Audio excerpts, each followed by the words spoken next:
श्री कृष्ण के देह त्याग करने के बाद क्या हुआ उनके सुदर्शन चक्र का?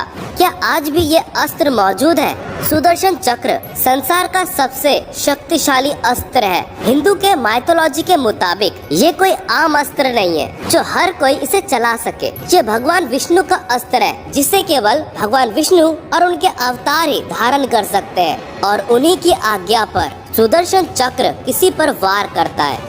सुदर्शन चक्र किसी पर चलाया नहीं जाता बल्कि इसे इच्छा शक्ति से आज्ञा दिया जाता है। यह अस्त्र कभी भी गलती नहीं करता। जिस काम के लिए इसे भेजा जाता है उसी का नाश करके आता है और बिना अपना काम किए ये कभी वापस नहीं लौटता है। हिंदू धर्म से जुड़े ग्रंथ और पुराणों की माने तो सुदर्शन चक्र से बचना लगभग नामुमकिन है।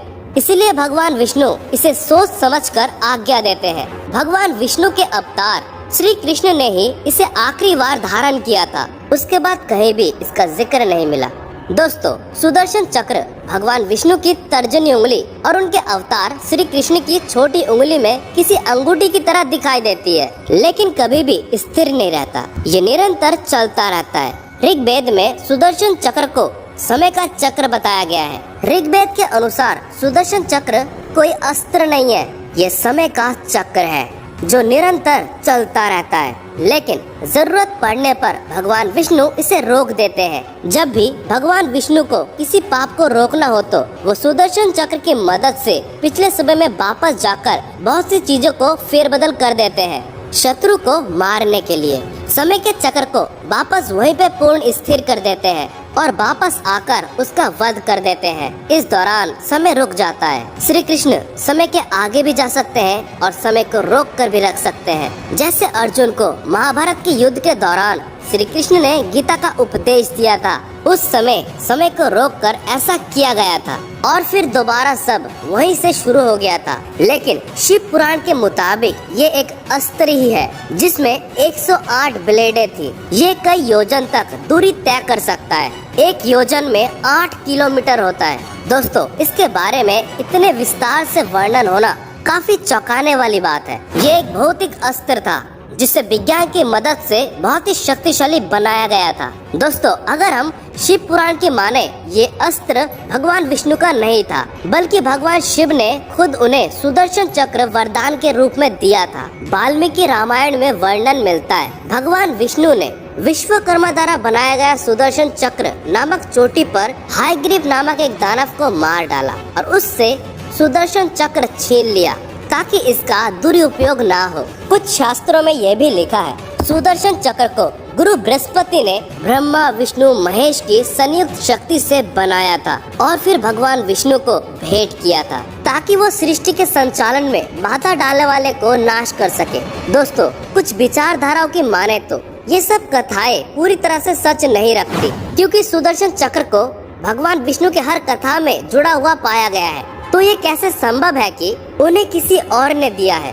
भगवान विष्णु इसलिए खुद को चक्रधारी कहते हैं क्योंकि उन्होंने खुद को एक शक्तिशाली हथियार से खुद को जोड़ा है। दोस्तों, अब तक सुदर्शन चक्र के उत्पत्ति को लेकर सबसे ज्यादा मानी जाने वाली कथा भगवान शिव से जुड़ी हुई है।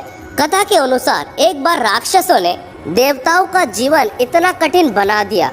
हर दूसरे तीसरे दिन कोई असुर या कोई राक्षस उन्हें प्रताड़ित करने आती थी।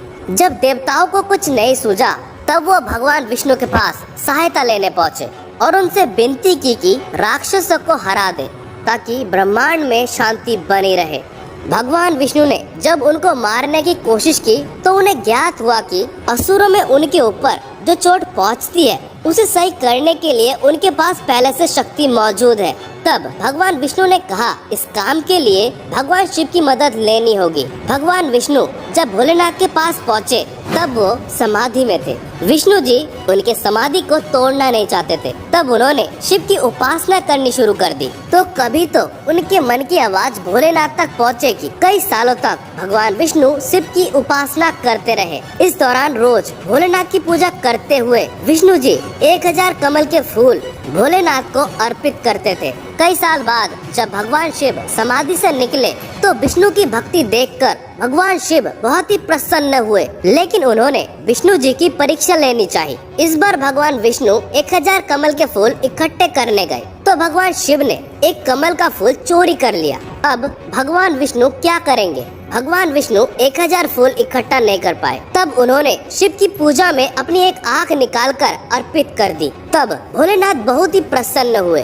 तब उन्होंने संसार का सबसे शक्तिशाली अस्त्र सुदर्शन चक्र दिया, जो एक पल में असुरों के पूरे फौज को नाश कर सकता है। दोस्तों, शिव पुराण की माने तो सुदर्शन चक्र 2 चक्र से निकलकर बना है, जो एक दूसरे के विपरीत दिशा में घूमते हैं। शिव पुराण के अनुसार इसमें 108 नहीं बल्कि 10 लाख ब्लेड घूमती रहती हैं। वामन पुराण के अनुसार इसका केंद्र वज्र से बना हुआ है और केंद्र में 12 तीलियां हैं, 6 नाभि है।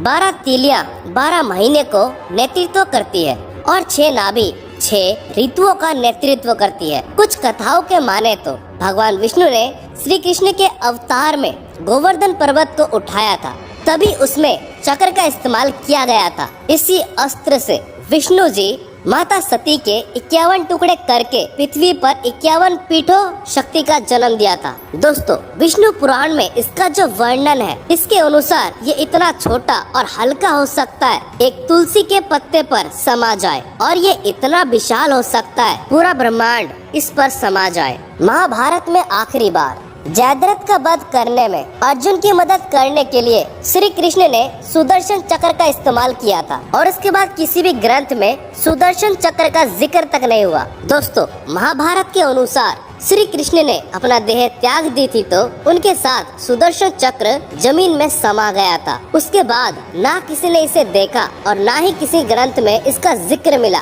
क्योंकि इसे सिर्फ भगवान विष्णु के अवतार ही धारण कर सकते हैं। इसलिए कलयुग में जब पाप चरम पर होगा, फिर भगवान विष्णु अपने कल के अवतार में जन्म लेंगे, तब उन्हें सुदर्शन चक्र मिलेगा।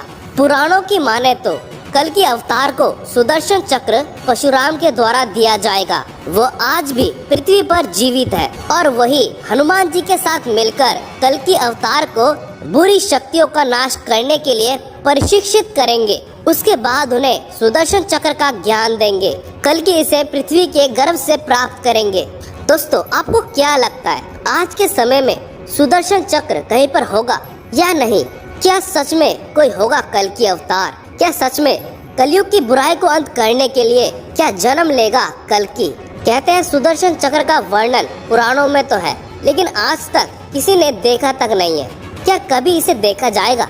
अपने विचार हमें कमेंट करके जरूर बताएं। और ऐसी वीडियो देखने के लिए आपको क्या करना आपको पता है। और मैं मिलता हूँ आपसे नेक्स्ट वीडियो में, तब तक के लिए टाटा।